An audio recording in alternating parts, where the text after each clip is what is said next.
Buongiorno, madame.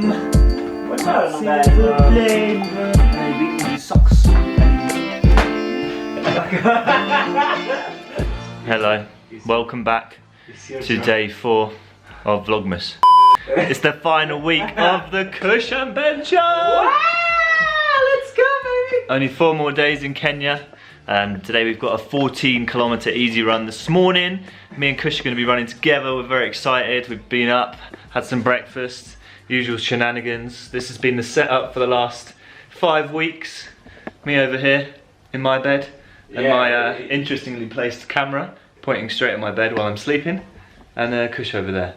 You ready for a run this morning? Yeah, ready for a run? You're going to be able to keep up? I don't know, you're so fast, so...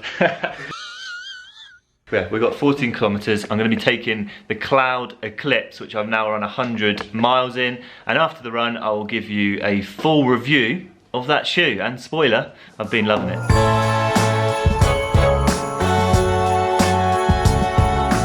Fly me to the moon, let me sing amongst the stars. There we go. God, I should do some karaoke, I reckon.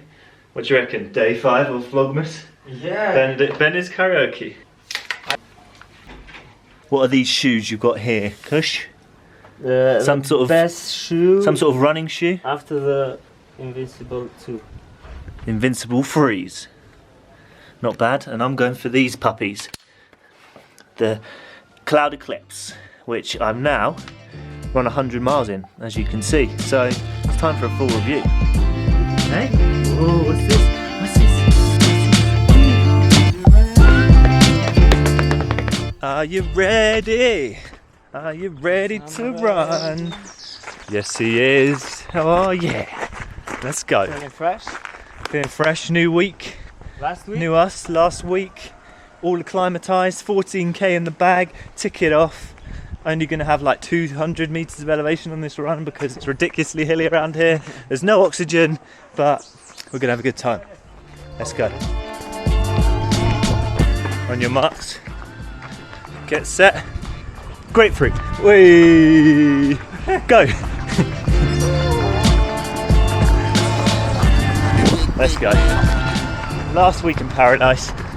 No sunshine today, but we'll bring the sunshine. We've got the vibes. Oh, that's proper cringe. We are the sunshine. We are the sunshine.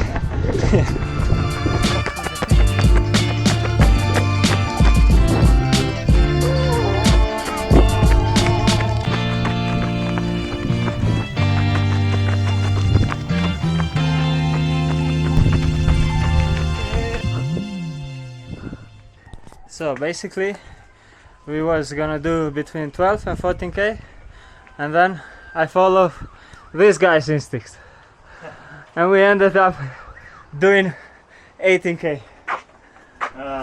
What do we do? Along with, I think, 300 meters of elevation. Probably. Yeah. Nothing now.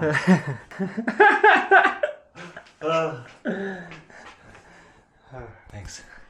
Oh god. Whoopsie daisy. But I'm 4k more than we meant, and the last 8k was all uphill. Jesus. So we made it back from our easy run, albeit a little bit further than we intended to go. We took a bit of a wrong turning.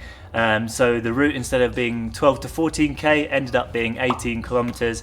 But we made it back, all good, and just had some lunch. But I thought I would talk you through the Cloudeclipse from On Running. I've now done 100 miles in this shoe. Now, it was sent to me by On Running for the purpose of review, but they've not seen this video before it comes out. Nor have they had any control over what I'm going to say in today's video. So over those 100 miles, I've done long runs in this shoe, I've done some 5k progressions, I've even done an interval session in this shoe, thrown everything at it to really give it a proper good test. And quite uniquely with this one, I was actually sent it before it was released. So when I got given this shoe, I didn't know anything about it. I didn't know it was a Max Cushion daily trainer. It could have been a carbon racing shoe for all I know. So I tested it over a wide range of runs, and yeah, I've been really impressed at how well this shoe has performed. I am a big fan of the Cloud Monster, so when I tried the Cloudeclipse, I was surprised at how much I enjoyed it in relative to that shoe. I didn't expect it to come anywhere near the Cloud Monster because that's been one of my favourite daily trainers for the last few years, but it has, which was a bit of a surprise for me. Before I go over some likes and dislikes, I'll quickly talk you through some of the stats. So this is a max cushion shoe. You've got 40mm in the rear, dropping to 34mm in the forefoot, so a 6mm drop. We've got the new Cloudtech phase technology, which just means these cloud elements that On Running are known for have been positioned more in like a dominoes formation, which you can see they sort of like roll onto each other, which has given a really nice smooth ride. I'll talk a little bit more about in a minute. The price is £170, which I think is probably a little bit on the expensive side. I would like to have seen this more at the £150 price point. But yeah, they're the main key stats. A maximum cushion shoe from On that I've been really getting on with. So moving on to my likes and dislikes, we'll start with a few dislikes. The first is the price point. I think, as I said, it's about £20 and too expensive in my opinion. For a daily trainer, I like to be spending around that £140, £150 price point. So £170, it is a little bit on the expensive side. Yes, it's max cushion, but other than that, there's nothing really that warrants it being any more than £150 in my opinion. One other dislike I've found with this shoe is the way the speed board has been positioned. As you can see, it's exposed here on the bottom of the shoe. It does offer a nice bit of stability, and I have liked it being positioned at the bottom of the midsole because it just makes the ride in this shoe a little bit softer, and that's been really good.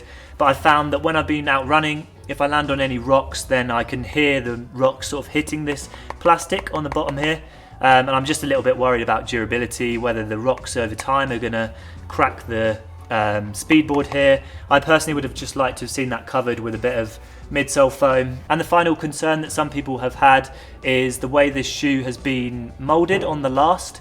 A last is what the shoe is sort of molded around, and it has got quite a lot of room, I would say, in the toe box and on the upper of this shoe. So if you've got a skinny foot, then I probably wouldn't recommend it. I actually personally have found it really easy to get a nice lockdown, and I think it's one of the plus points of this shoe for me.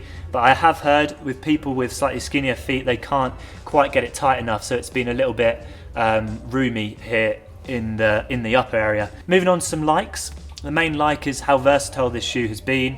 As I said, throughout the testing, I did long runs, intervals, and it handled it all very, very well. I would say this is a shoe more designed for those easy miles and those long runs with the max cushion. Shoes like the Surfer, I would say, are more suited to recovery runs. They're a little bit softer. The Monster from On Running is suited maybe more to daily miles with a little bit of speed, whereas this is going to be your daily workhorse. I've also liked how much the outsole is covered here. It seems to be very protected and it's going to last a long time. I've run 100 miles in it. Yes, it looks a little bit dirty, but in terms of durability, it's holding up very well, so I expect this one to last a fair bit of time. And the final thing I've really enjoyed is just how smooth this shoe feels. It's definitely the smoothest On shoe that I've tried, and what I mean by that is when you land in the shoe, it just feels very like rocker-like. It gently rolls you up onto your toes and just offers you a really nice running sensation, which is just what you want for those daily miles. It's a lot more soft and smoother than something like the Cloud Monster, which is a little bit firmer.